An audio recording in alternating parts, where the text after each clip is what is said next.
بسم الله الرحمن الرحيم والحمد لله رب العالمين. السلام عليكم جميعا، ان شاء الله الجميع بخير. رحت للسوق وكان مرخصين الليمون، هو مو هالقد غالي بس اشتريت كميه هوايه الصراحه وتورطت ما ادري ايش اسوي بيه. ففكرت رحت بهذا الجهاز اسمه ما ادري شو اسمه،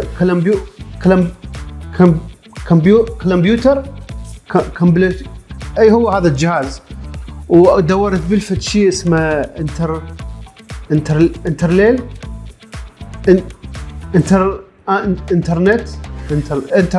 شفت شو اسوي بيه الليمون؟ فقسم قايلين سوي بيه عصير ليمون والنعناع، بس هسه الشتاء مو وقتها. وقسم كاتبين واحد يسوي بيها كيكه، بس الحين ما عندي. وقسم يقول مثلا واحد يحطه بالاكل، بس ايش قد واحد يقدر يطبخ.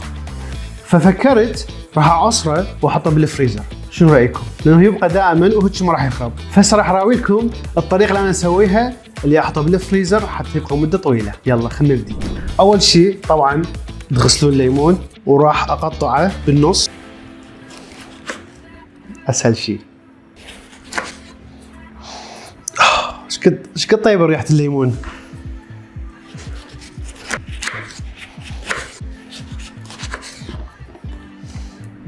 زين، هذا النوم حامض كله شيفناه او قصيناه بالنص. هسه اكو طريقتين او ثلاث طرق. اكو نقدر نعصره بالايد حتى الايدين تتكسر مو مريحه، او نقدر نستعمل اكفد مثل يدويه واحد يلزمها ويعصر الليمون الى حد ما ينعصر. بس انا عندي شغله احسن من هاي كلها الحمد لله، عصاره مال برتقال. اسهل شيء، بس هم مرات هاي تضوج خوش. فاحلى شيء هاي نخلي الغطا مالتها نشكلها بالكهرباء.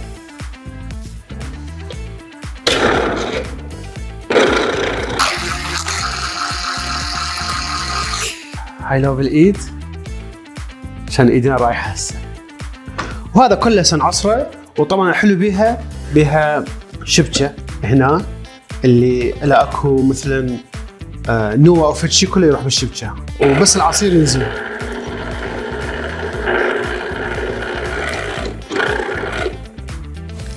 ايش سهله. طبعا اللي ما عنده هاي الماكينه ولازم يعصر ليمون، يعني احسن ما يخرب واحد لازم يشوف له شاره حتى يعني يعصر الليمون. على فكره هذا القشر مالته واحد يقدر يحطه بالكيك، هم مثلا يقدر يحكه شويه ويحط مثلا القشر مال الليمون هاي بس الطبقه الخفيفه الفوقانيه بالكيك، كلش طيب يصير. ريحه الليمون يعني حق جاي يمطق، لان الليمون حامض. هاي لا سلا واحد برتقال شويه، هذاك برتقال ما له جل سوى صوت.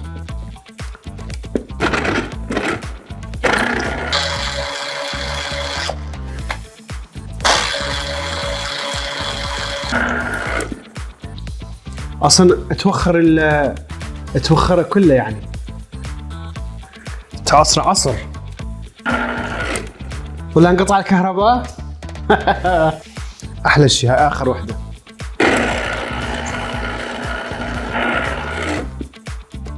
وهاي هي هذا ايش قطع ما ادري 5 دقائق كله عصرته.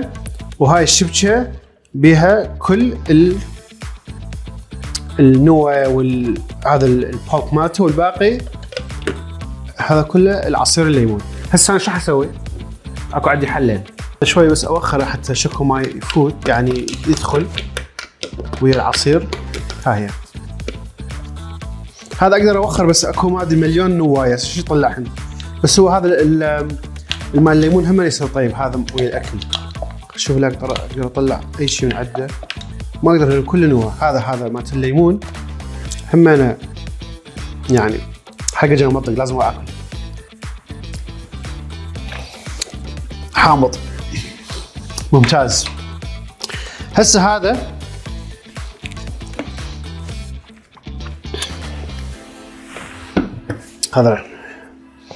الليمون كله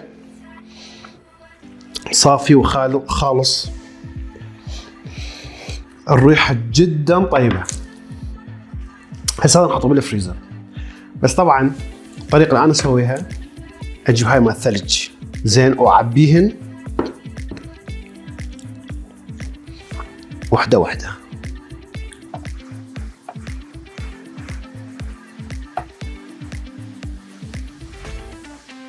ها هي ايش قد طولت؟ 10 دقائق هذا الشغل. شوي صار هواية، حطيته هواية بس مو مشكلة، كل واحد تعتبر ليموناية تقريبا. بغيت عندي شوية.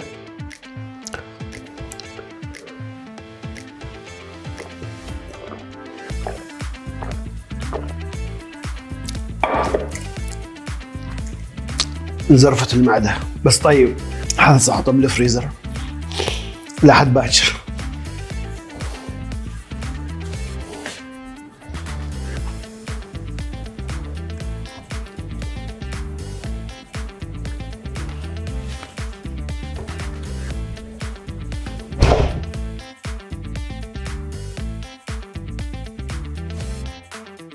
ورا 6-7 ساعات او حسب الفريزر، انا عرفتها 24 ساعة. الليمون كله جمد.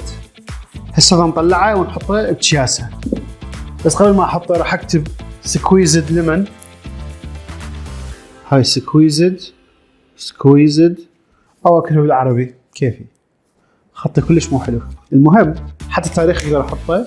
هسه كل هذا طلعه واحطه بكياسة.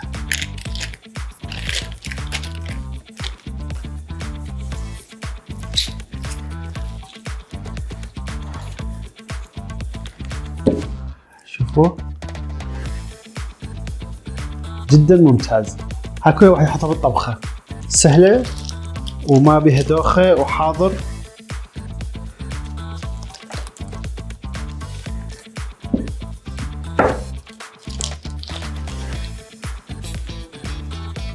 ايش قد ما اقدر اعبي لانه ما يفرق كله. بعدين اني اقدر هذا استعمله.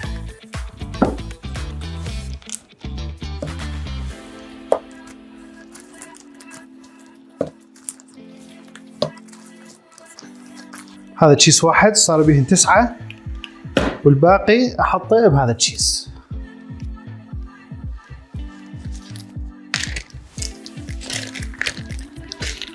هاي سكويزد ليمون.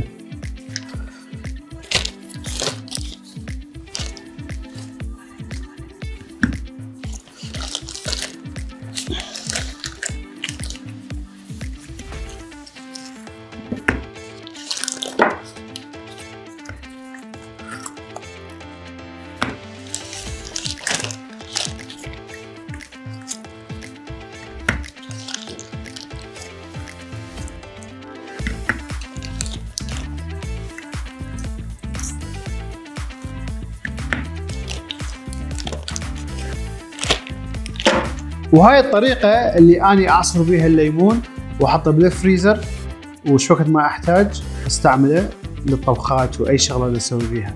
فهاي أحسن شيء وقت مدة كلش طويلة. المهم إن شاء الله عجبكم هذا الفيلم، مو تنسوا تدوسوا اللايك، علقوا وكتبوا لي التمين مشاركين بهاي القناة لأنه يعجبني أعرف التمين. أنا قبل فترة فد واحد نزل من تكساس. تكساس وين؟ بأمريكا، وأني وين؟ أي مهم. فما شاء الله يعني الجميع مشترك، وهاي شغله كلش حلوه. وهاي الطريقه للسكويز ليمون. alright mate, squeeze lemon. Take care. bye bye mate. See you later.